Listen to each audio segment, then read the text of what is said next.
Well, good morning, South Mississippi. Happy Sunday morning. It is a really nice start to the day out there. We do have this is the Hancock Whitney camera over in Gulfport. Mostly clear skies right now with just a couple of passing clouds. We saw a few showers and storms well offshore this morning.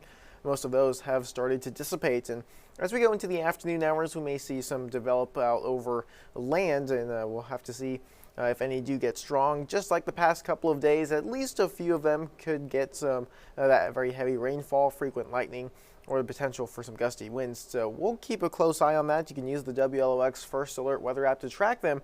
Well, I'll have more information on that here shortly. Let's take a look at what the conditions are out there right now. This is the Gulfport Airport, and things are very warm already. Currently 9 a.m. and we are looking at a temperature of 87 degrees. And you can see the heat index value there on the bottom row is already in the mid to upper 90s. It is very, very warm out there, and that is going to continue to increase as we go into the afternoon hours. Temperatures elsewhere across the area, things are, well, very warm. You can see many of us, almost all of us, above 80 degrees at this time. Some spots, especially close to the coast, even working their way into the upper 80s already. And as we move into the rest of the day, most of us should make it into about the low 90s with potential for a little bit of rain. Now, the rain will help us out. It will cool things off. But in the absence of any rain or cloud cover, that heat index is going to be extremely high. Some spots could be at or above 105. So you want to make sure you're drinking plenty of water, staying hydrated if you're going to be out there for a long period of time. With the heat index this high, the concern for things like heat stress or heat exhaustion or even heat stroke do become a lot higher. So usually you want to watch for those early warning signs, things like a sharp headache, excessive sweating, dizziness. Those are usually those early warning signs that you need to get back inside, you need to get hydrated. You probably want to take care of that very quickly before things progress to a heat stroke. At that point, you would need a first responder to come and help. As of right now, radar completely clear across South Mississippi. You can see there in the bottom corner of the screen where some of those showers and storms are currently located. They are well offshore and moving over towards Alabama at this time. And looking at Futurecast, you can see it has relaxed a little bit back down. Futurecast was showing the potential for some scattered showers and storms. It has somewhat backed off as we go into the afternoon hours. Still, we can't rule out a few showers and storms. It is that typical summertime pattern where those pop-up storms could come up, especially during the mid-afternoon hours. But at least today, it does look like that's going to be a lot less widespread. At least a few of them we can't rule out getting strong. Once again, very heavy rainfall, frequent lightning, or gusty winds possible with at least one or two of these storms. So we do want to keep that in mind. The easiest thing to remember is when thunder roars, get indoors. And the good news is that these are fairly short-lived storms. You might be able to run inside, maybe hang out for 20, 30, maybe 40 minutes, and things will be safe to return back outside. But once again, it will still be very hot, so we will need to continually stay hydrated as we go into the rest of the afternoon hours. If you're using the WLOX First Alert weather app, you want to make sure, if you're tracking those storms, make sure you're in the radar tab and make sure that the little box in the corner is set to past mode. That way you're actually looking at live radar data coming in, and you can scroll there that on the blue icon. You can move it to the left to look further back in time, see where those storms were, or try to figure out what direction they're coming at you from. Make sure it's all the way there on the right hand of the screen to make sure that you're getting that live data right as it is coming in. Let's talk about this week. A couple of different things to highlight during the week. Upper air pattern, we will be under a strong high pressure ridge, and these kind of act like domes of very hot temperatures. That high pressure causes air to sink, and within that heat dome it does compress the air down and allow things to really heat up, especially here near the ground. So we will start to see those very high temperatures as we move into the front half of the week, especially Monday and Tuesday. Tuesday looking like the hottest of the days with high temperatures all the way up in the mid 90s, maybe even some spots getting their way into the mid to upper 90s. Wednesday, very dependent on rainfall. Wednesday could be another very hot day if we don't see much rain, but the forecast does call for at least a higher chance of rain as we go towards the middle and back half of the week. You can see that reflected there with those lower temperatures. Also, it's going to stay very humid as we go into the week. So those heat index values will also be increasing along with the temperature, especially once again, Monday and Tuesday, we could be seeing the heat index climb at or above 115. At that point, we would likely start to see those heat advisories start to get issued.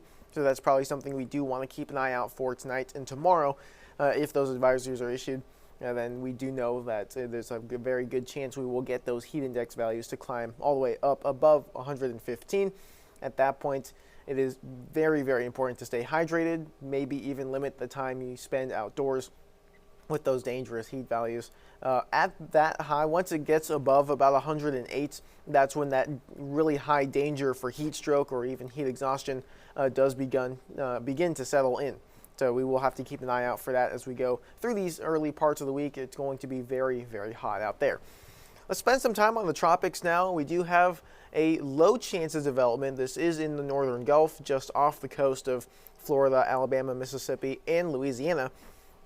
And what this is, very similar to how Tropical Storm Chantal formed. A very weak, a very disorganized, low-pressure system is going to very slowly be moving over very warm waters with a lot of tropical moisture in the area. So it's, once again, a very low chance that this actually develops. But regardless of if it does or not, this will be bringing a lot of rainfall to the region. Let's go ahead and look at it. You can actually see this disturbance already starting to become visible on satellite. It's over off the coast of South Carolina and Georgia. And this is going to get pushed. A high pressure system is going to push this over towards the west. So you'll notice it's going to move a little irregularly, if you will. Usually we have these moving through the Gulf either northwards or eastwards. So this one will actually be moving east to west. As it crosses over Florida, you can see here that high pressure ridge will really start to push on it.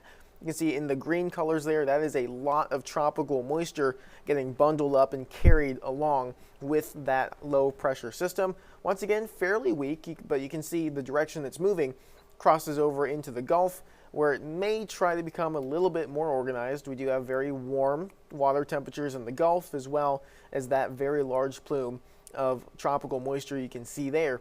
With those things together, there is that very low chance that something does try to develop. It'll continue to move mainly towards the west, and depending on how quickly or how slowly this high pressure ridge develops, at some point it may decide to start turning more towards the north, bringing a lot of that rainfall to the northern Gulf Coast.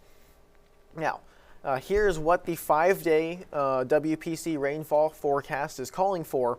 And this is subject to change as we continue to learn more. If this system becomes a lot more organized, these numbers may become higher and in a smaller area.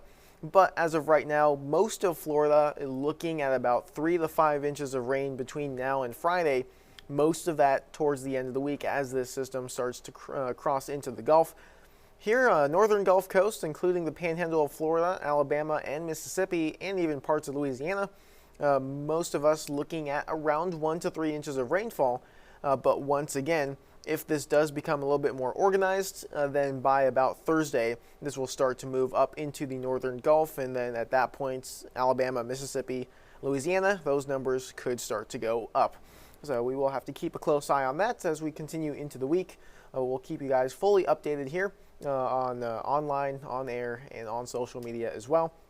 You can keep an eye on our weather blog as well. Go to the WLOX First Alert weather tab there. Click on the weather tab, go over to the weather blog. At the top of that, you will be able to track the tropics with us. Looking here, this is the name list. Of course, we've already had 3 tropical storms so far. Andrea out in the middle of the Atlantic, Barry, which made landfall in Mexico, and then Tropical Storm Chantal, which actually did form there just off the coast of Florida and moved up into South Carolina. The next name on the list, should we need one, would be Dexter. And once again, very low chance of tropical development in the Gulf at this time. So whether it earns a name or not, we will be looking for those heavy rainfall values, or the high rainfall values, I should say. And let's move on to the 7-day forecast back here in South Mississippi. Very dependent on what happens during the week. Of course, front half of the week, that high pressure ridge settles in. We get that much hotter temperature. Most days we'll be spending the afternoons in the mids, maybe even the upper 90s at times. Look at those morning temperatures staying right around those mid 70s. Very, very muggy start to the day there. And then moving towards the back half of the week, that is where rain chances do become very uncertain. Once we learn more information about this developing system, then we'll be able to narrow down exactly when the higher rain chances will be. But based on what you saw there on our futurecast and on our tropical graphics, it looks like Wednesday and Thursday are likely to be the rainiest days of the week. Once again, regardless if this earns a name or not, Wednesday and Thursday you can expect a lot more rainfall in the area. Once again, 1 to 3 inches of rain possible, and maybe if it is less organized, if it stays very broad, that may continue into Friday and Saturday. Once again, we'll just have to keep an eye on that. Overall, expect a very hot start to the week and a very rainy end to the week.